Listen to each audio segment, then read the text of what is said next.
centers that like minutes and produce offense? Well, I think that the one to talk about is Nuge. He's just starting to get his timing and his feel back, and until he solidifies that and really gets going like he can. I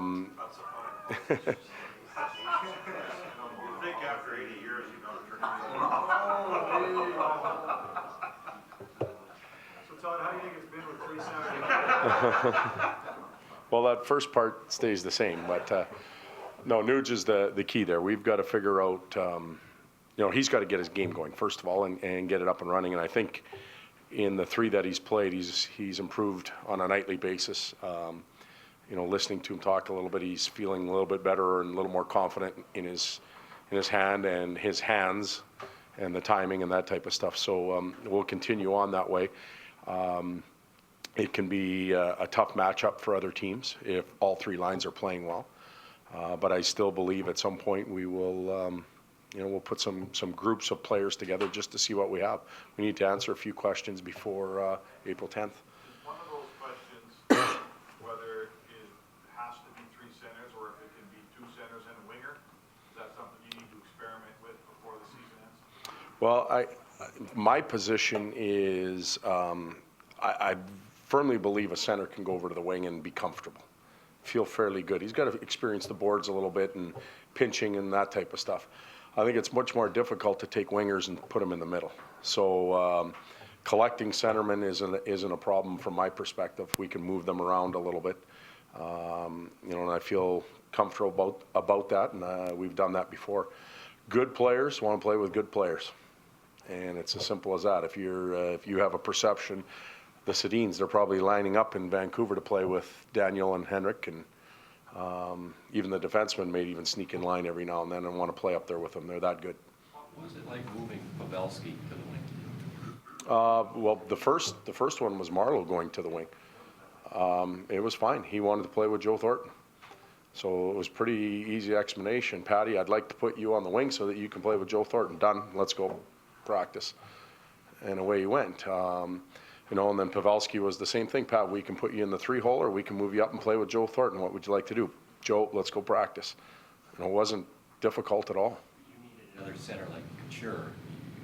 It would have been nice that you had to fall back with Couture. Yeah, and when Logan came up in a playoff series against Detroit, we had Manny Malhotra in the middle and put Logan on the wing, just because we trusted Manny in the middle there a little bit more. He had that experience, so it's ever evolving. If you look at the way we play, the centers take the draw. Sometimes wingers take draws, lefties and righties. You watch San Jose, Joe Pavelski takes draws on the right-hand side. Jumbo takes them on the left-hand side. You go to center ice, and they'll switch off based on which side the referee's standing on, so they have comfort. It doesn't matter. There's 3 forwards that interact, and they move around, and they trust each other on the line, and they have chemistry, and that's what we'll look for. When it comes to your power play, I know you can tell these guys to blue in the face, shoot the puck, go to the net, get a rebound, but until it actually happens, it doesn't resonate until then. That's when the guys can actually kind of get it, until you get that bounce and you get that rebound. Yeah, proof is in the pudding. You see it, you live it, you believe it a little bit more. I think that's can be said for our power play after the other day, but we're our own analytics group, much different than all those other Corsi things and stuff, but shots per power play, shots per minute on the power play, we're in the middle of the pack. It doesn't feel like it because the goals aren't going in, and everybody, I mentioned this yesterday, everybody's yelling and screaming, shoot, shoot, shoot. Sometimes the shot's not there. We want them to shoot. We want to be a shooting power play. As soon as we talked about power play at training camp, that was the first things that came out of our mouths. But we'll get better at it. You don't necessarily need that booming shot for the point, though. You just kind of have to get it through. Well, you have to have the ability to get it to the net.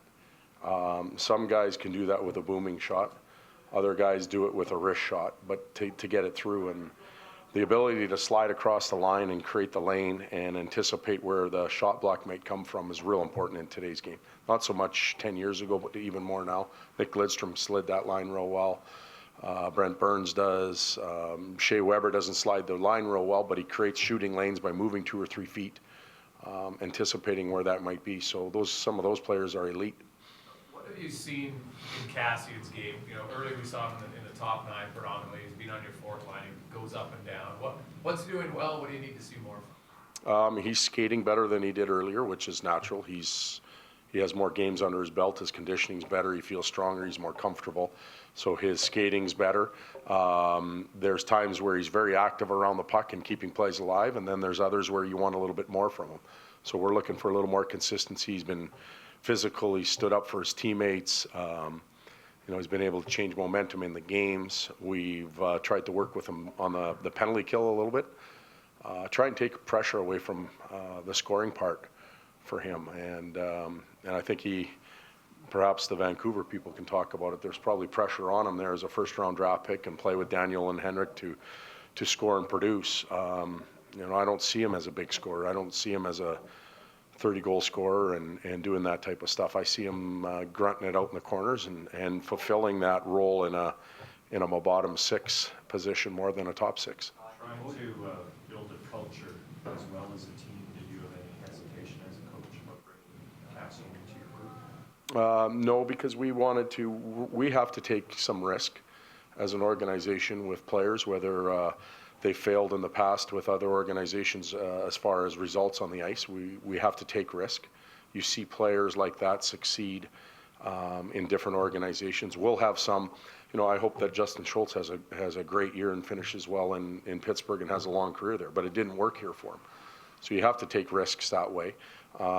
We did some homework on Zach's personal life, and all of us, Vancouver, Edmonton, should be proud of what he's done since he entered the program. Prior to that, probably not, but since, because he's done a really good job of maintaining that and living a real good, healthy life, and that's real important. And we did our homework on that as well, so it was definitely worth the risk. Has he played himself?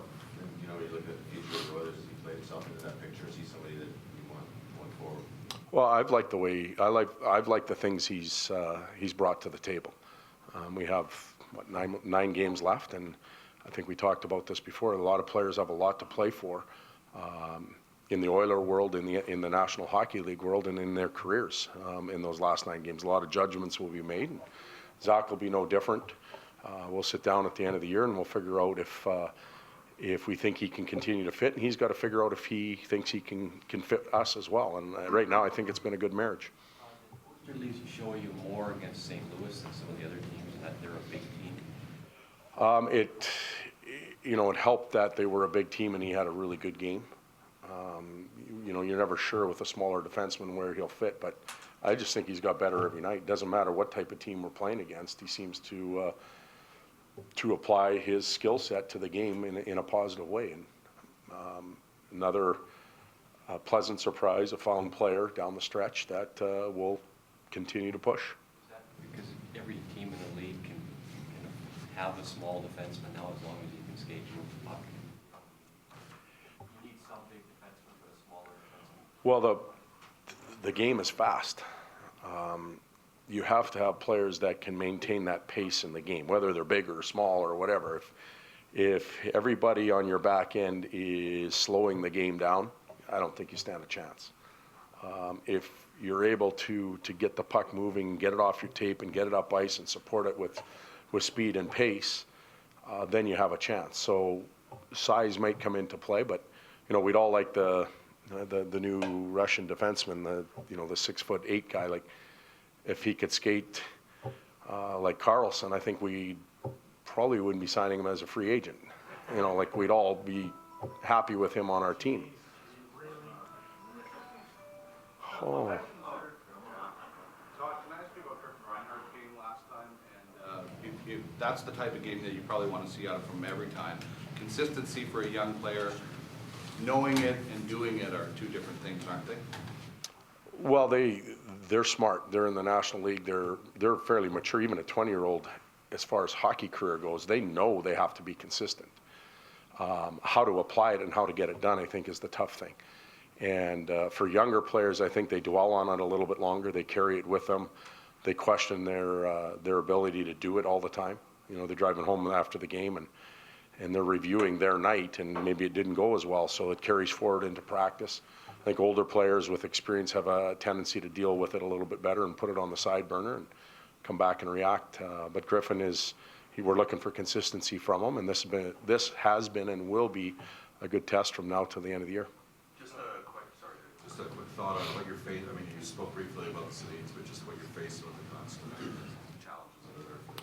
Well, they're in a similar boat to us, where they're trying to continue to lay their foundation down with a number of young players, and those young players have produced lately. The second half of the year, Horvats and those type of players have been very good, but I still believe that it runs through 22 and 33, and their ability to cycle and play on their backhands and create time and space for other teammates. That's a huge challenge for our team. We've worked real hard all year to play better in our zone, and they're going to test it tonight for sure.